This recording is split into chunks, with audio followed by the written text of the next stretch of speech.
요괴를 본 손오공이 여의봉 꺼내갖고 뛰쳐 들어가는데 두 요괴가 깜짝 놀라가고 손오공한테 막 술병 잔이 막 육포 막 노가리 막 과일 손오공이 샥샥샥샥 피해가지고.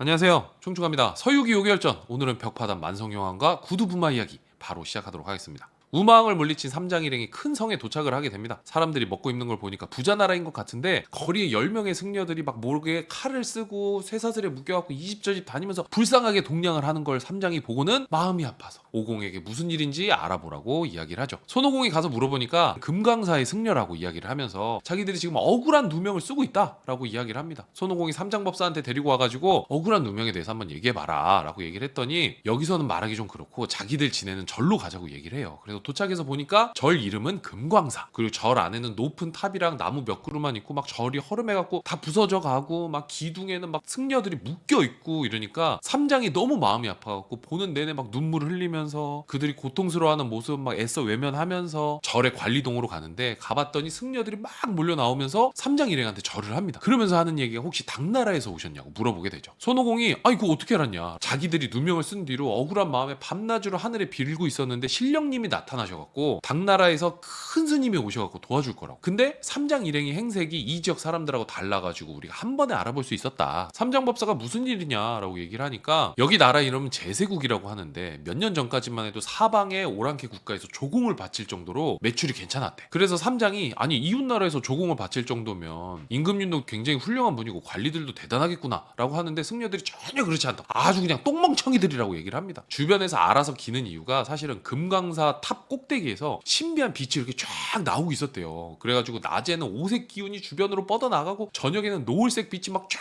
이렇게 솟구친다고 얘기하는데 멀리서 잘 보인다고 하는 거 보니까 가까울수록 밝다는 건데 이거 근처에 사는 사람은 잠을 어떻게 자나. 아무튼 그 빛을 보고 하늘에서 선택받은 나라라고 생각해갖고 오랑캐들이 조공을 바쳤는데 3년 전쯤에 혈우, 피로 내리는 비 있잖아요. 이게 내려갖고 절이 더러워지고 그 이후로는 탑이 빛이 나지 않게 됐다라고 이야기를 합니다. 그걸 이상하게 여겨가지고 도사들을 불러갖고 제사도 지내고 불경을 외워보고 이렇게 했는데도 빛이 회복이 안 되는 거예요. 그러자 오랑캐들이 조공을 바치는 걸 멈추게 됐고, 그걸 보고 화가 난 임금이 주변 나라를 정벌하려고 군대를 일으키려고 했는데 관리들이 금강사 승려들이 탑 위에 있는 보물을 훔쳐가갖고 그런 거다, 요렇게 모함을 했다고 합니다. 그 똥멍청이 임금이 자기들을 잡아다가 막 때리고 고문하고 이때다 싶은 탐관오리들이 절의 물건을 다 훔쳐갔다고 하면서 절에는 원래는 3대에 걸친 선후배들이 있었다. 그러니까 군대로 따지면은 할아버지 군번, 아버지 군번, 아들 군번 이렇게 있었는데 위에 2대가 다 죽어버리고 자기들은 칼을 쓰고 쇠사슬을 묶여가지고 살고 있다. 삼장법사한테 제발 좀 도와달라라고 이야기를 하게 되죠. 삼장법사가 여권도장 받으러 어차피 궁궐로 가야 되는데 지금 상황을 정확하게 몰라가지고 가기가 좀 그렇다고 얘기를 하면서 내가 당나라 떠나기 전에 만나는 절마다 인사하고 깨끗하게 청소하기로 했으니까 일단 탑을 깨끗이 청소해야겠다라고 이야기를 합니다. 손오공이 기둥에 묶인 승려들을 풀어주고 승려들이 준비해준 밥을 먹고 목욕을 한 삼장법사가 손오공을 데리고 탑을 청소를 하기 시작을 하죠. 탑은 총 13층인데 10층까지 하다가 삼장법사가 허리가 나가.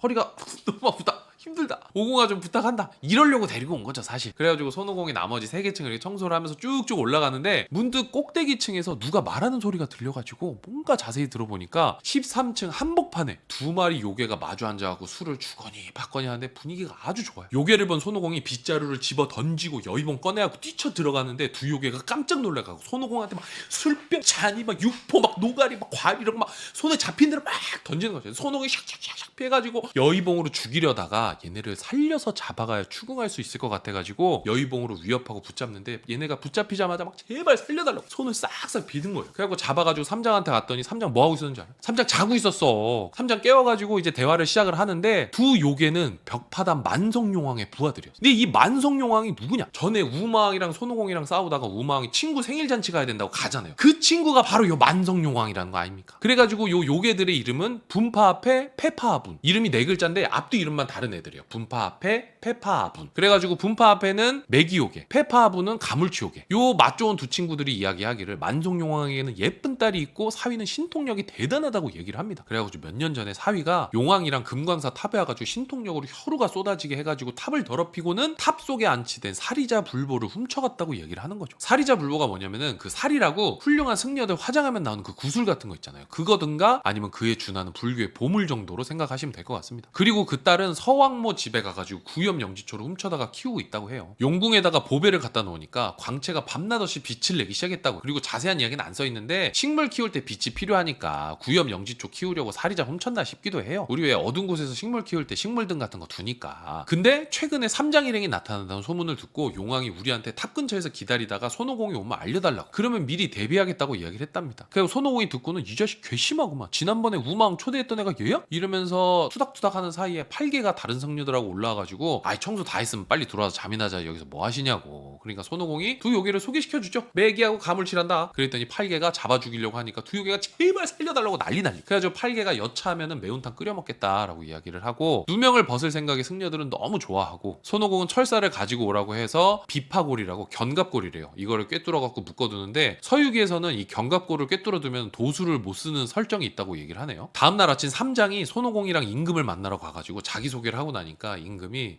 삼장 같은 훌륭한 스님이 있어가지고 당나라는 참 좋겠다라고 얘기를 했답니다. 그래갖고 여기 승려들은 보물이나 훔쳐가고 자기 속일 생각밖에 안 한다고. 그러니까 삼장이 빙그레 웃으면서 그건 오해다. 내가 이럴 줄 알고 내가 범인을 잡아놨다. 임금이 기뻐하면서 너 도대체 누구냐 어딨냐 라고 얘기를 하니까 삼장법사가 제자들 시켜갖고 내가 지금 금강사에 묶어뒀다라고 얘기를 하죠. 임금이 친위대를 보내갖고 데려오겠다고 하니까 삼장이 그래도 요괴니까 자기 제자를 데리고 가라고 얘기를 합니다. 그러니까 임금이 제자요? 제자가 어디 있어? 이렇게 하다가 손오공이랑 눈을 마주치고 에? 아니 스승은 이렇게 잘생겼는데 제자 되는 분이 저렇게 흉측하게 생겨갖고 어떻게 쓰냐고. 그러니까 손오공이 발끈해가지고 아니 생긴 게 뭐가 중요합니까? 허울 좋은 풍채나 겉모습 이런 거 좋아하면 어디 요사스러운 도적을 잡겠냐고 이렇게 얘기를 하는데 허울 좋은 풍채나 겉모습이라고 얘기하는 거 보니까 이거 은근히 삼장 디스하는 거 아닐까? 그리고 이어서 임금이 듣고 나서는 그러네 내가 지금 사람 뽑는 게 아니지 그렇지 도둑 잡는 게 최고지 라고 얘기를 하는데 요 말도 들어보면은 임금님이 뽑는 인재 채용 기준에는 외모가 들어가 있어. 그러니까 우대 조건에 용모 준수가 들어가 있다는 걸 우리가 알 수 있죠. 생긴 거 중요하다. 손오공이 두 요괴를 데리고 와서 요괴의 이야기를 듣고 모든 의혹이 풀리게 되자 임금이 범인을 찾았으니까 승려들의 칼을 벗겨주라고 하고 파티를 열게 됩니다. 그래서 한창 즐기다가 파티가 끝나고 나서 삼장이 감사를 표현하니까 임금이 2차 가자고 얘기를 하는데 삼장이 됐다고 우리 지금 빨리 요괴나 잡으러 가겠다고 하니까 임금이 그러지 말고 한 잔만 더 조금만 더 놀다 가자고 얘기를 해가지고 삼장이 2차까지 끌려가게 됩니다. 2차는 갔는데 오공이랑 팔개는 야근해야 되잖아. 요괴 잡으러 가야 되잖아. 그래가지고 삼장이 얘네 가야 된다라고 하고서 보내주게 되죠. 임금이 가기 전에 격려술 한 잔 딱 따라주려고 하는데 손오공이 술은 됐다고 감옥에서 요괴 2마리 꺼내주면 데려가서 미끼로 쓰겠다고 하고 구름 타고서 샥 날아갑니다. 그걸 보고 임금이 깜짝 놀래가지고 눈에서 안 보일 때까지 뒷모습으로 바라보고 있고 삼장한테 대단한 분들은 몰라뵀다 너무 죄송하다라고 얘기를 하니까 삼장이 소승은 할 줄 아는 게 없습니다. 제자들의 도움을 많이 받고 있죠. 아미타불 이런 거 하고 있지 않겠어요? 그리고 그때를 틈타서 사오정이 임금한테 형제들 자랑을 하는데 요 부분이 기가 막힙니다. 자기들이 못 나가지고 할 줄 아는 게 몇 개 없는데 요괴를 잡아 죽이거나 괴물을 사로잡거나 도둑을 잡거나 호랑이나 용을 굴복시키고 하늘을 걷어차고 땅을 뒤집어엎고 바다를 휘젓는 정도밖에 못한대. 그래가지고 고작 할 줄 아는 게 비바람을 일으키거나 별자리를 바꾸거나 산을 메고 다니거나 달빛을 따라잡는 정도밖에 못한다고 겸손하게 허허허 아미타불 구름을 타고 가던 오공이 여의봉을 칼로 만들어가지고 가물치 귀를 자르고 매기는 아랫니수를 잘라가지고 물속에 던져버리고는 야 가서 만성용왕한테 괜히 머리 굴리지 말고 보물 가지고 나오라고 해라 이렇게 해서 보내줍니다. 매기랑 가물치가 물속으로 들어가니까 자라하고 거북이 새우 개 각종 맛있는 친구들이 와가지고 대체 이게 무슨 꼴이냐 라고 얘기를 하면서 용왕한테 일르게 되죠. 이때 만성용왕은 사이랑 술을 한 잔 마시고 있었는데 가물치랑 매기가 와가지고 오호 울면서 막 입술 찢어지고 귀 잘라진 애들이 와가지고 손오공 만난 썰을 풀게 됩니다. 만성용왕이 제천대성이랑 말을 듣고 너무 깜짝 놀라고 덜덜덜 떨면서 막 사위한테 막 제발 도와달라고 얘기를 하는데 사위가 걱정 말라고 얘기를 하고는 무기를 들고 나오게 되는데 이 사위의 정체는 구두부마라고. 멀리서 보면은 머리가 하나인데 가까이서 보면은 앞뒤 좌우 옆에 막 온통 사람 얼굴이고 눈도 많고 입이 9개래요. 손오공이랑 저팔계랑 밖에서 기다리다가 구두부마를 만나고는 그 상상을 뛰어넘는 흉측한 몰골에 할 말을 잃게 됩니다. 근데 얘네도 이러면 안 돼. 왜냐면은 맨날 어디 갈 때마다 생긴 거 갖고 구박받잖아. 삼장이랑 비교당하고. 그럼 비슷한 친구 만났으면 티 내면 안 되는데 티를 너무 많이 내. 그래가지고 구두분마가 야 너네도 못생겼어 제천대성 누구냐? 이러니까 손오공이 멍하니 있다가 나야. 요러고서 둘의 싸움이 시작이 됩니다. 그래가지고 한참을 싸워도 승부가 안 나니까 지켜보던 팔개가 기습이랍시고 뒤에서 달려드는데 아까 얘기했듯이 얘가 뒤에도 눈이 달려가고 가볍게 탁 막아내고 2대1 싸움이 시작이 되죠. 근데 힘에 붙이니까 구두부마가 하늘로 뛰어올라서 본 모습으로 변신을 하는데 정체는 구두충이라고 머리가 9개 달린 새예요. 이쪽 세계관에선 강력한 신수 중에 하나인 대붕보다 급이 높다는 뇌피셜이 있고 원래는 고획조라는 요괴인데 고획조가 암컷만 나오는데 서유기에서는 수컷에다가 머리가 9개가 달린 새로 나오게 됩니다. 근데 이미 생긴 것부터가 원래 고획조랑 다른데 왜 같다고 하는지는 사실 잘 모르겠어요. 아무튼 구두충을 보고 손오공이 달려드는데 여의봉을 살짝 피해가지고 날아가더니 뒤에서 숨 돌리고 있는 팔개를 딱 물고는 용궁으로 들어가 버려요. 그러고 나서는 우럭, 잉어, 쏘가리 뭐 이런 맛있는 친구들한테 팔개 묶으라고 시키고는 용왕한테 가고 자기 무용담을 자랑하면서 술을 한 잔 딱 마십니다. 근데 얘도 손오공을 잡은 것도 아닌데 좀 뭔가 허술한 것 같기는 하죠. 손오공은 밖에서 지켜보다가 반개로 변신해서 정찰을 가는데 가다 보니까 익숙한 길이었어요. 알고 봤더니 전에 우마왕의 벽수금정수 훔쳐탔던 용궁 주차장을 지나고 있었던 거죠. 도착해보니까 용왕이랑 구두충 일가는 신나게 파티를 하고 있었고 그 사이에 잡혀있던 팔개를 구해주고는 먼저 물 밖에 나가 있으라고 하니까 팔개가 자기 이번에 진짜 열받아서 여기 좀 뒤집어 놓고 나가겠다고 손오공 보고 먼저 나가라고 이야기를 합니다. 팔개가 천계에선 그래도 수군대장 같은 거였잖아. 그래가지고 물속에서는 좀 싸우나 봐. 집돼지가 썽을 내면 호랑이가 피한다고 팔개가 막 눈이 뒤집혀고 막 다 때려 부수고 있었는데 공주를 안전한 곳에 피난시킨 구두충이 무기를 들고 나오고 용왕이 가족들이랑 또 달려드니까 팔개가 물 위로 쫙 도망치는데 물 위에서 손오공이 여의봉 들고서 두더지 잡기 하려고 기다리고 있었어요. 팔개가 먼저 나오고 가장 먼저 나온 애 뚝배기를 여의봉으로 내리치는데 맞은 애가